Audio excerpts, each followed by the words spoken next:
Mira murah-murah. Hari ini saya kasih 9,900. 2013. Okey, e-spec 1.5 auto. Luar tak cantik aja. Isi cantik. Oh, dalam kemas. Lampu ini boleh tukar. Lampu ini boleh tukar, tak ada masalah. Kalau you nak tukar, boleh tukar. Sebab harga kita sudah murah. You nak kos lain kita jual 99 aja. Ini 100 lebih aja. Oh, terus tukar siap. Cat kurang cantik sikit. Baik. Tapi tayar 90% lagi deh. Continental 4 tayar. Cat tak cantik tapi tak masuk tulang Tak masuk tulang. Okey. Itu semua boleh bikin dia. Boleh masuk loan dia. Loan kalau you nak masuk loan, kalau ikut kondisi macam ni 200 lebih. Kalau you nak masuk loan 300 lebih sikit aja. Lepas ni kita pergi tengok dia punya lalaman dia. Tengok lalam kemas lagi Ini customer tumpang jual. So tak bikin apa-apa So dia siapa nak tumpang jual sini pun boleh. Kita tak untung banyak aja. Kita ada untung 1,000 lebih, kita let go. Ini boleh cerita dengan you kalau betul-betul berminat. Kita boleh cerita dengan penjual.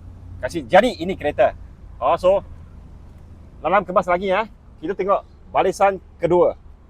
Untuk cash punya bayar harga tanggam kita cerita sikit customer nak cepat pakai duit.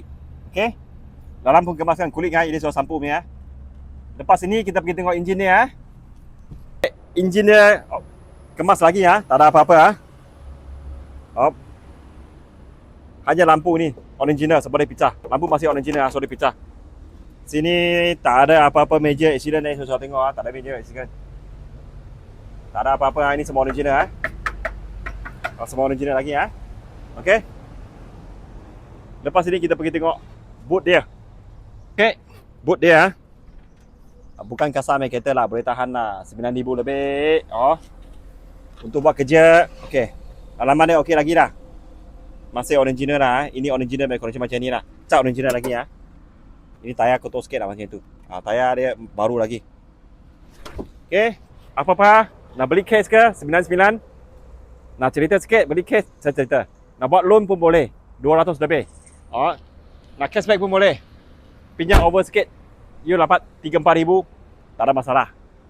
Sekian, terima kasih.